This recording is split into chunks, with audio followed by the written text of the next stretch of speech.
Bonjour, salam alaikum. Aujourd'hui, je vais faire le dernier chapitre pour la dernière révision pour le chapitre numéro 1, c'est les généralités des signaux.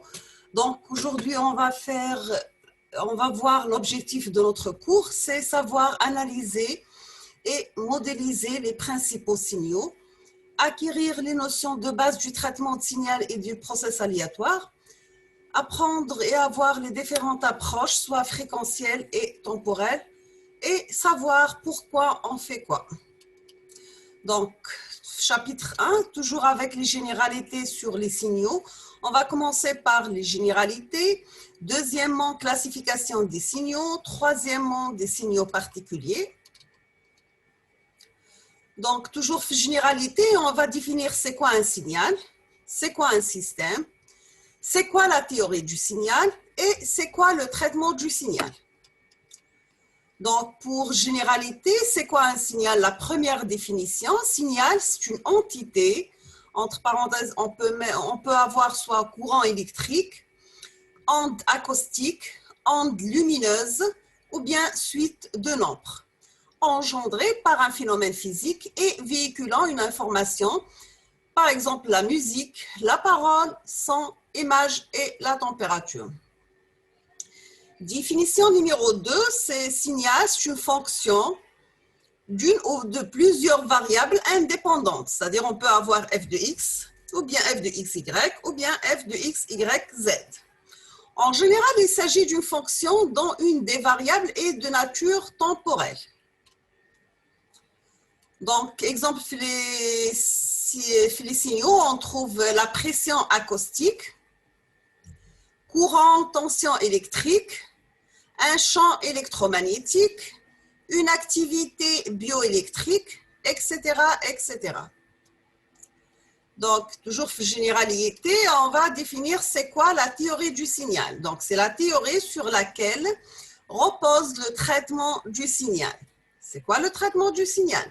Donc, c'est la discipline qui développe et étudie les techniques de traitement, d'analyse et d'interprétation des signaux afin d'en tirer le maximum d'informations. Donc, avec les signaux, il faut toujours connaître c'est quoi un système. Donc, c'est un ensemble isolé de dispositifs établissent un lien de cause à effet entre des signaux d'entrée, l'excitation, des commandes, des consignes, perturbations et des signaux de sortie, exemple, réponse ou bien mesure. La définition du bruit, c'est un phénomène perturbateur, gênant, la perception ou l'interprétation d'un signal. Donc, toujours là, nous avons pour n'importe quel système, nous avons l'entrée, c'est un signal, la sortie, bien sûr, c'est un signal, et on peut avoir des bruits. Donc, le système, c'est un ensemble organisé de composants dont l'utilité et la réalisation soit d'une ou bien de plusieurs tâches. S'il s'agit de grandeurs agissant sur la tâche, ce sont des signaux d'entrée. Des grandeurs caractérisant la tâche, ce sont les signaux de sortie. Approche système caractérisant de la loi entrée-sortie. Donc, signal, le système peut être un filtre. Et à la sortie, on aura un signal filtré. Ici, nous avons notre exemple. L'entrée, c'est des commandes. Le système, c'est l'avion.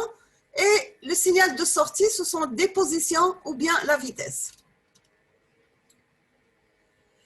On trouve le traitement du signal côté soit environnement, exemple le calcul d'énergie, la psychologie, la politique et l'international, la démographie, la technologie et l'économie. Et l'économie. Les domaines d'application du traitement de signal sont innombrables. On trouve le traitement de la parole, l'audio numérique, télécommunication, biologie et médecine, la géophysique, la géologie, sismique, radar et sonore, l'aéronautique, automobile. Mais aussi, on peut trouver le traitement du signal, zoologie, c'est la surveillance de la faune sauvage, et cosmologie, c'est Planck. Si on va prendre par exemple le traitement de la parole, c'est pour la reconnaissance de la parole, c'est dictée vocale, soit pour le synthèse pour les jeux vidéo et audiovisuels, des robots, aide aux personnes handicapées et reconnaissance du locuteur. Dans le domaine de l'audio, on peut faire la compression, la restauration d'enregistrement, la composition assistée par un ordinateur, synthèse sonore, captation et rendu audio 3 dimensions, recherche d'informations musicales CMIR. Dans le domaine de télécommunication, on peut trouver la téléphonie mobile, communication optique, communication satellitaire. Domaine de la biologie et médecine, on peut trouver le traitement de signal, l'électrocardiographie, l'électroencéphalographie, l'échographie ultrasonore et l'écho-doppler. On peut aussi trouver traitement de signal pour la microscopie, la spectroscopie et la médecine nucléaire. En géophysique et géologie, c'est pour la prédiction et suivi des tremblements de terre, la surveillance des océans, l'exploration du sous-sol et l'industrie pétrolière. Pour l'industrie lourde, on peut trouver le traitement de signal pour l'automobile et l'aéronautique, le contrôle non destructif, surveillance des ouvrages d'art, les ponts et les meubles. Pour le traitement de signal dans le domaine de l'image, on peut trouver soit pour le codage, la compression, transmission, améliorer super résolution, éliminer le bruit, la segmentation, reconnaissance et classification, détection de contours, reconnaissance de texture, l'imagerie 3D et l'imagerie hyperspectrale. Maintenant, si on va faire la classification des signaux, ici nous avons 4 types de classification. Donc, on peut faire une classification soit suivant le domaine temporel ou bien phénoménologique, la classification morphologique, classification fréquentielle ou bien spectrale et classification énergétique. Pour la classification temporelle, nous avons des signaux certains ou bien déterministes, c'est-à-dire que leur évolution temporelle peuvent être parfaitement décrites par des modèles mathématiques. Donc, voici un exemple d'un signal déterministe. Donc, c'est un signal périodique sinusoïdal. Pour la classification temporelle toujours, nous avons les signaux certains ou déterministes. En général, soit ils sont des signaux périodiques sous cette forme, un signal S de T périodique de période grand T, s'il satisfait la relation S de T égale à S de T plus T. T grand T, c'est la période. T, c'est l'intervalle du temps. Bien sûr, pour tout T appartient au nombre réel. Comme exemple, les signaux périodiques, on peut trouver les signaux sinusoïdaux, les signaux pseudo-aléatoires, le signal aléatoire qui se répète, les signaux périodiques composites, la répétition à l'infini d'un motif. Toujours avec la classification temporelle, on peut trouver les signaux certains ou déterministes, des signaux périodiques. Ici, nous avons un signal sinusoïdal de la forme de S de T égale A sinus oméga T plus phi, sachant que oméga égale 2pi sur la période T. Ici, dans le deuxième exemple, on trouve un signal rectangulaire.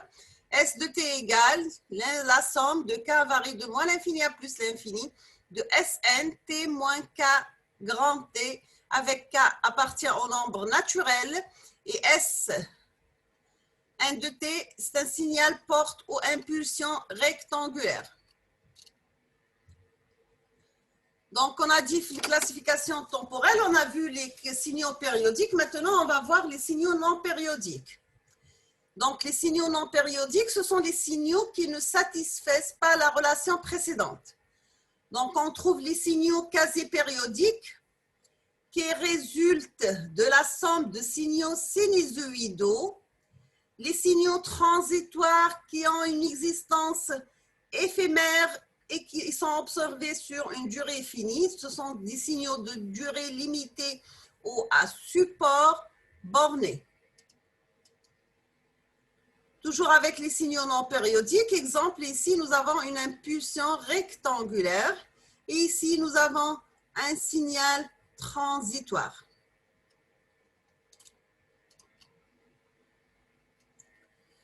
Troisième type de signaux, classification temporelle toujours, on trouve les signaux aléatoires ou bien probabilistes. Donc, dont le comportement temporel est imprévisible et dont on ne peut pas prédire la valeur à l'instant T. La description est basée sur leurs propriétés statistiques, moyenne, variance, loi de probabilité, etc. Les signaux aléatoires ou probabilistes, il existe deux types de signaux aléatoires. Donc, nous avons les signaux stationnaires, dont les caractéristiques statiques sont invariantes dans le temps. Et deuxième type de signaux aléatoires, ce sont les signaux non stationnaires. Donc, les signaux aléatoires ou bien probabilistes sont les signaux aléatoires stationnaires. Si on va définir les signaux aléatoires stationnaires, donc sont ergodiques, s'ils sont identiques de faire une moyenne statistique à un instant donné sur différents essais ou de faire une moyenne temporelle suffisamment longue sur un seul de ces essais. Ici, nous avons un signal aléatoire stationnaire et ici, nous avons un signal aléatoire mais non stationnaire. Toujours avec la classification temporelle, on peut trouver aussi les signaux réels. Donc, c'est quoi un signal réel? C'est un signal représentant une grandeur physique. Sa formulation réelle est une fonction réelle. Donc, c'est un mélange déterministe et aléatoire. Nous avons la partie déterministe égale la tendance du signal. La partie aléatoire, c'est le bruit. Ici, par exemple, nous avons un signal réel. Donc, c'est un signal périodique, pardon, avec le bruit. Donc, ici, nous avons un organigramme pour la classification des signaux. Donc, on a dit que les signaux, nous avons des signaux déterministes et aléatoires. Pour les déterministes, nous avons des signaux périodiques et non périodiques. Pour les périodiques, nous avons les sinusoïdaux et les périodiques complexes, comme vous voyez ici. Et pour les déterministes non périodiques, nous avons presque périodiques et transitoires. Pour les signaux aléatoires, on trouve soit stationnaires ou bien non stationnaires. Stationnaire, donc, d'où la moyenne d'ensemble et les moments statistiques supérieurs et invariantes en fonction du temps. Ergodique, c'est-à-dire la moyenne d'ensemble égale la moyenne temporelle. Et pour les non stationnaires, les classes de non stationnaires, c'est la classification par les moments statistiques. On a terminé avec la classification temporelle. Maintenant, on va passer à la classification morphologique. La classification morphologique, on peut trouver soit un signal analogique, c'est le signal à amplitude et à temps continu. Le signal quantifié, c'est un signal à amplitude discrète et temps continu. Donc, c'est un signal virtuel. Ici, par exemple, nous avons un signal analogique qui varie en fonction du temps. Et ici, nous avons un signal quantifié.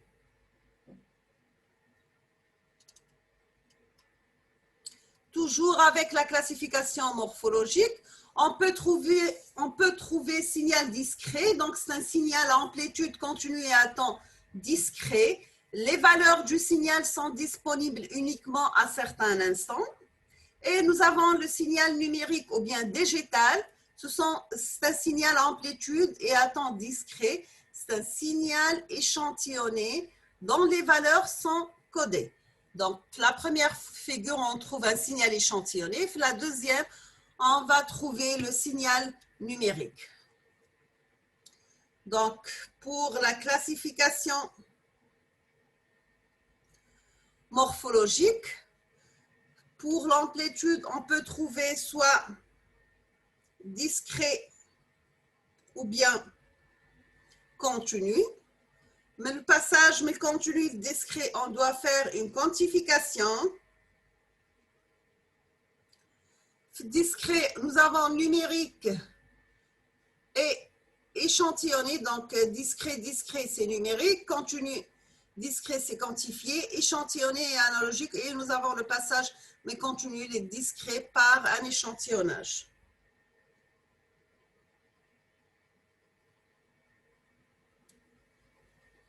D'accord?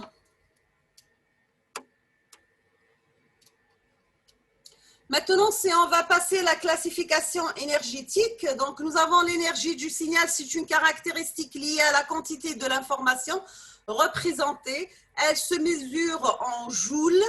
Donc, nous avons l'énergie d'un signal X de T sur un intervalle T1, T2, avec, sachant que T1 est inférieur à T2. Donc, la formule de l'énergie E de S de T1, T2 égale son intégrale entre T1 et T2 de la valeur absolue élevée au carré de X de T dt. Et nous avons l'énergie totale d'un signal est donnée par E de S égale, c'est l'intégrale de moins l'infini à plus l'infini de la valeur absolue de X de T élevé au carré dt. Toujours avec la classification énergétique, comme on a parlé de l'énergie, maintenant on va définir la puissance. Donc, nous avons la puissance moyenne d'un signal X de T sur un intervalle T1, T2, sachant que T1 est inférieur à T2, mesurée cette fois-ci en watts, égale P, égale à 1 sur T2 moins T1, l'intégrale de T1 jusqu'à T2, la valeur absolue de X de T élevé au carré dt. La puissance moyenne totale d'un signal X de T égale P égale la limite quand grand T tend vers plus l'infini de 1 sur T, l'intégrale de moins T sur 2 jusqu'à plus T sur 2, la valeur absolue de X de T élevé au carré dt. La valeur efficace d'un signal X de T sur un intervalle T1 et T2 avec T1 inférieur à T2. Donc, nous avons la valeur efficace, c'est la racine de la puissance. Donc, c'est la racine de 1 sur T2 moins T1, l'intégrale T1, T2, la valeur absolue de X de T élevé au carré dt. Toujours avec la classification énergétique, donc nous avons les signaux sont caractérisés selon leur énergie et puissance. Soit nous avons des signaux à énergie finie ou bien des signaux à énergie infinie. Tant qu'on a énergie finie, automatiquement la puissance est nulle. Et ça pour les signaux transitoires. Donc, si nous avons une énergie infinie, la puissance, ça sera fini. Et ça, c'est le cas des signaux périodiques, soit des signaux apériodiques non transitoires ou bien des signaux aléatoires permanents. Maintenant, si on va définir la classification fréquentielle ou bien spectrale, on va commencer par définir c'est quoi un spectre d'un signal. Le spectre d'un signal, c'est la représentation de son amplitude, de sa phase, de son énergie, de sa puissance en fonction de sa fréquence F en Hertz. D'accord? Donc ici, par exemple, nous avons un signal domaine temporel. Sa représentation fréquentielle devient de cette forme. Toujours avec la classification fréquentielle et spectrale, on va définir c'est quoi la largeur de bande ou bien largeur spectrale. C'est le domaine des fréquences occupées par le spectre d'un signal. On appelle largeur de bande delta F, c'est F max moins F min. Nous avons différents types de signaux se distinguent, soit des signaux à bande étroite, des signaux à large bande, les signaux de basse fréquence et les signaux de haute fréquence. La classification fréquentielle et spectrale, maintenant on va définir c'est quoi la largeur bande ou bien la largeur spectrale. Donc nous avons dans la largeur de bande les signaux à bande étroite dont la largeur de bande est relativement petite, donc comme dans cette figure, donc nous avons un signal à bande étroite. Et ici nous avons les signaux à bande large dont la largeur de bande est relativement grande, voire l'infini. Donc ici, nous avons un signal à large bande. Toujours avec la classification fréquentielle et spectrale, on peut trouver les signaux de basse fréquence.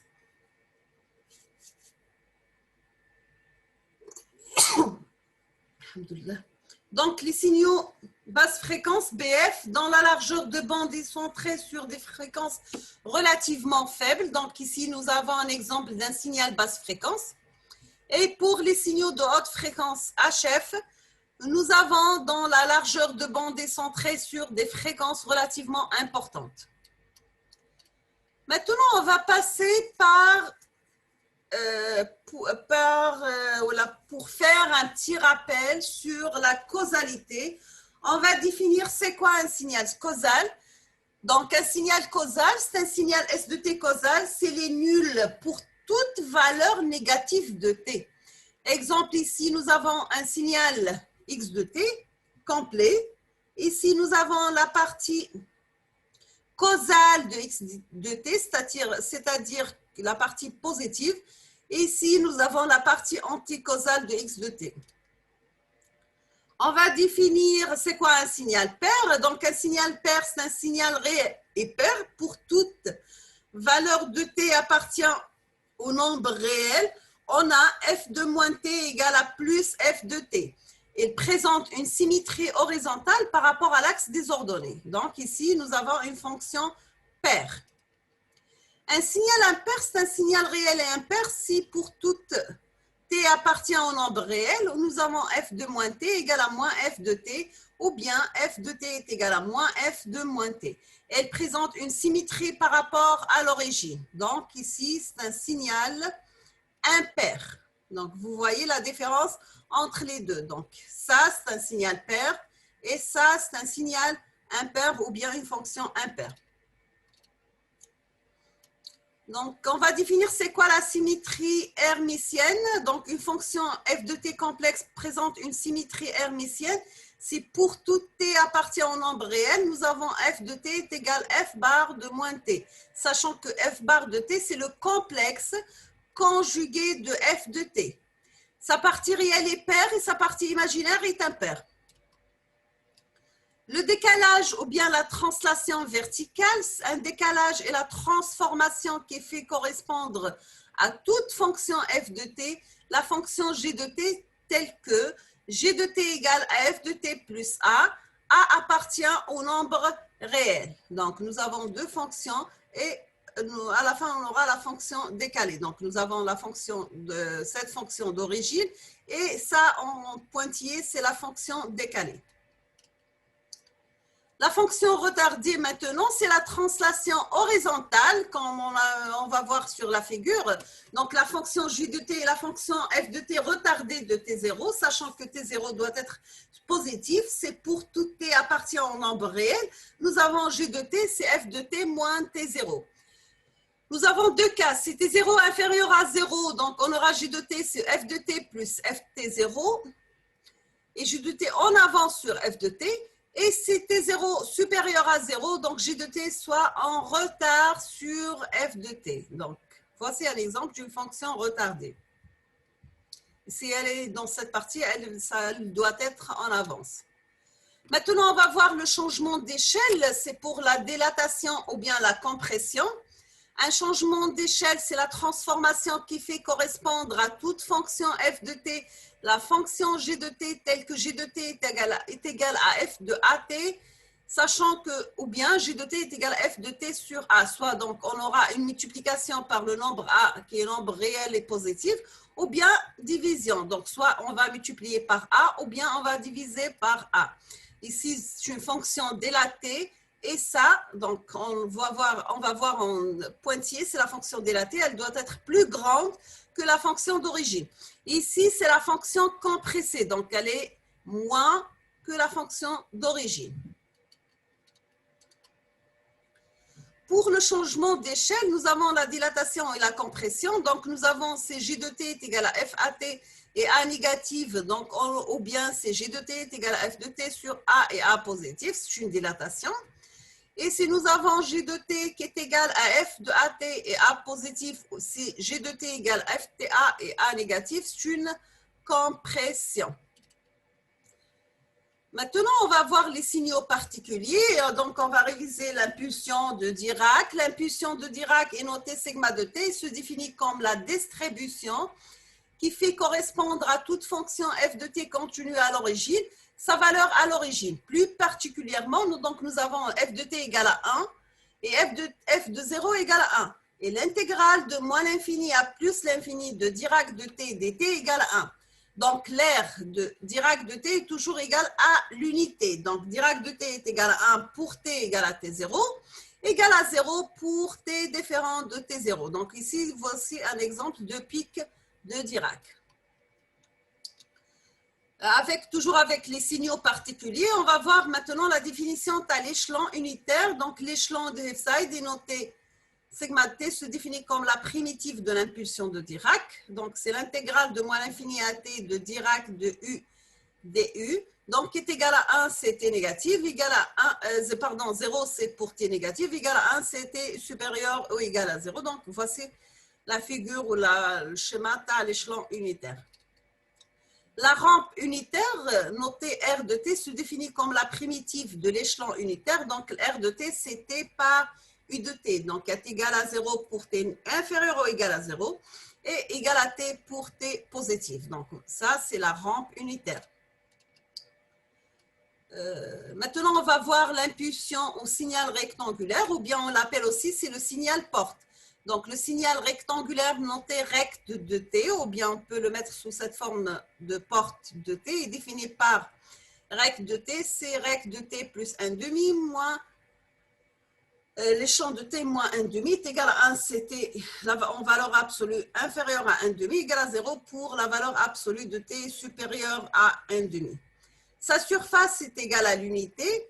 À partir de ce signal, on peut obtenir une impulsion rectangulaire de durée grand T, d'amplitude A centrée en T, égale à taux, noté A rect de T moins taux sur la période. Donc, ça, c'est la fonction, ou le bien, c'est le signal rectangulaire. Maintenant, on va voir l'impulsion au signal triangulaire. Le signal triangulaire est noté tri de T, est défini par tri de t, c'est r de t plus 1 moins 2r de t plus r de t moins 1 est égal à 1 moins la valeur absolue de t pour t compris en valeur absolue inférieure ou égale à 1 égale à 0, c'est la valeur absolue de t supérieure à 1. Le signal exponentiel, c'est sous la forme générale, peut s'écrire x de t est égal à b par exponentielle AT. B A sont des paramètres réels. B est appelé amplitude mesurée en t égale à 0. X de 0 égale à B. Lorsque A est positif ou négatif, deux comportements différents peuvent être identifiés par. Si A est négatif, nous avons une exponentielle décroissante. Si A est positif, nous avons une exponentielle croissante. Maintenant, on va définir la fonction gaussienne. Donc, c'est une fonction en exponentielle de l'opposé de carré de l'abscisse. Elle a une forme caractéristique de courbe en cloche. Elle peut s'écrire comme suit. X de t est égal exponentielle moins pi t carré. Donc, ça, c'est l'impulsion gaussienne. On va voir aussi le signal cardinal, il est défini par sinus cardinal de t, c'est sinus pi t sur pi t avec la limite quand x tend vers l'infini de sinus x sur x égale à 1. Donc ça, c'est sinus cardinal. La peigne de Dirac, on appelle peigne de Dirac une succession périodique d'impulsions de Dirac. T, c'est la période du peigne. Cette fonction est parfois appelée train d'impulsion aux fonctions d'échantillonnage. Dirac de T0 de T, c'est la somme de Dirac de T moins K, T0, K varie de moins l'infini à plus l'infini, K appartient au nombre réel, donc ici c'est un signal sous forme de peigne de Dirac. Ici c'est un exemple de signaux rectangulaires périodiques d'amplitude égale à A et de période T. Ici, ce sont des signaux triangulaires périodiques d'amplitude égale à grand A et de période égale à grand T.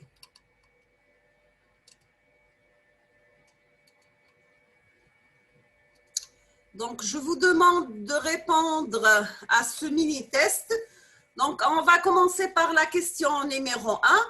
Quelles sont les différences entre les signaux déterministes et les signaux aléatoires? Donnez un exemple de signal à énergie finie et infinie. Troisièmement, quelles sont les différences entre les signaux suivants? Signal basse fréquence et signal à bande étroite, signal haute fréquence et signal à large bande. Et dans le prochain vidéo, Inch'Allah, on va faire les travaux dirigés numéro 1. Donc, je vous remercie infiniment. Je vous souhaite bon courage et bonne chance pour votre révision. Merci, au prochain cours, Inch'Allah.